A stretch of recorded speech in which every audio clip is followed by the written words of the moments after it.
Egg బజ్జీకి కావాల్సిన ingredients 200 grams వచ్చి శనగపిండి తీసుకోవాలి. ఇందులోకి 1 స్పూను వాము, కొంచెం దాన్ని క్రష్ చేయండి, ఏదన్నా మోటార్లో వేసి కొంచెం అదే రోల్లో వేసి కచ్చాపచ్చాగా దంచండి. తర్వాత కారం, ఉప్పు, తర్వాత baking soda, baking powder, boiled eggs ఈ విధంగా కట్ చేసుకున్నవి. నేను ఇలా కట్ చేసుకున్నాను. ఎగ్ మొత్తం వేస్తే నాకు నచ్చదు, అందుకని ఇలా కట్ చేశాను. సో ఇప్పుడు ఇవన్నీ కూడా ఇందులో వేసి మిక్స్ చేసి వాటర్ తోటి బజ్జీల పిండిలా కలిపేసుకోవాలి.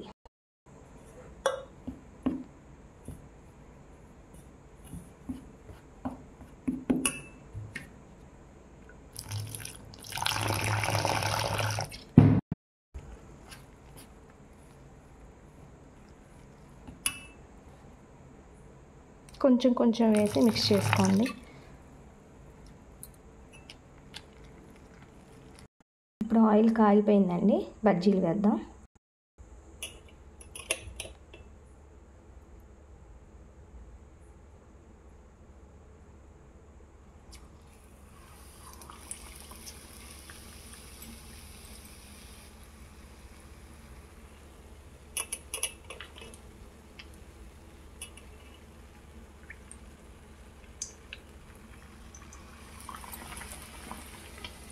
ఇలా ఈ కన్సిస్టెన్సీ ఉండాలండి. పిండి ఇలా కలుపుకొని మంచిగా ఇట్లా వేసుకోండి.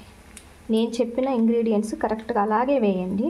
మీకు అన్నీ పర్ఫెక్ట్గా వస్తే టేస్ట్ కూడా పర్ఫెక్ట్గా ఉంటుంది. నేను ఎలా చేస్తానో అలా వస్తుంది, మీకు అప్పుడు టేస్ట్ తెలుస్తుంది.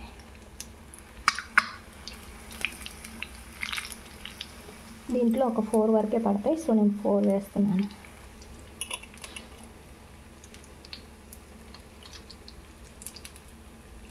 దీన్ని మీరు స్పూన్తో కూడా ట్రై చేయొచ్చు, ఇట్లా వేయడం.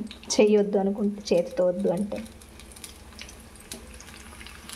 సో నేను 4 వేసాను. ఇవి వేగాక మిగతావి వేసుకున్నాను. చూడండి బజ్జీలు ఎంత బాగా పొంగాయో, గుండ్రంగా. సరే, ఇలా మనం కొంచెం మీడియం ఫ్లేమ్లోనే వేయించుకోండి, బాగుంటుంది. హైలో పెడితే ఏంటంటే పైన వరకే వేగుతాయి, లోపల పచ్చిగా ఉంటాయి, ఎట్లా ఉంటాయి ఒక్కొక్కసారి. ఇదిగో మన బజ్జీలు రెడీ అయిపోయినాయి. ఎగ్ బజ్జీ చూసారు ఎంత బాగున్నాయో. ఒక్కరు కూడా ఆయిల్ పీల్చుకోలేదు, కొంచెం కూడా లేదు. చాలా క్రిస్పీగా, అలాగే సాఫ్ట్గా, పైన ఏమో క్రిస్పీగా ఉన్నాయి, లోపల సాఫ్ట్గా ఉన్నాయి. చూసారా, కట్ చేసి కూడా చూపిస్తున్నా, చూడండి ఎలా ఉన్నాయో బజ్జీ లోపల. ఇప్పుడు ఆనియన్స్ తోటి మీరు కావాలంటే సాస్ తీసుకోవచ్చు, టమాటో సాస్ లేదా కెచప్.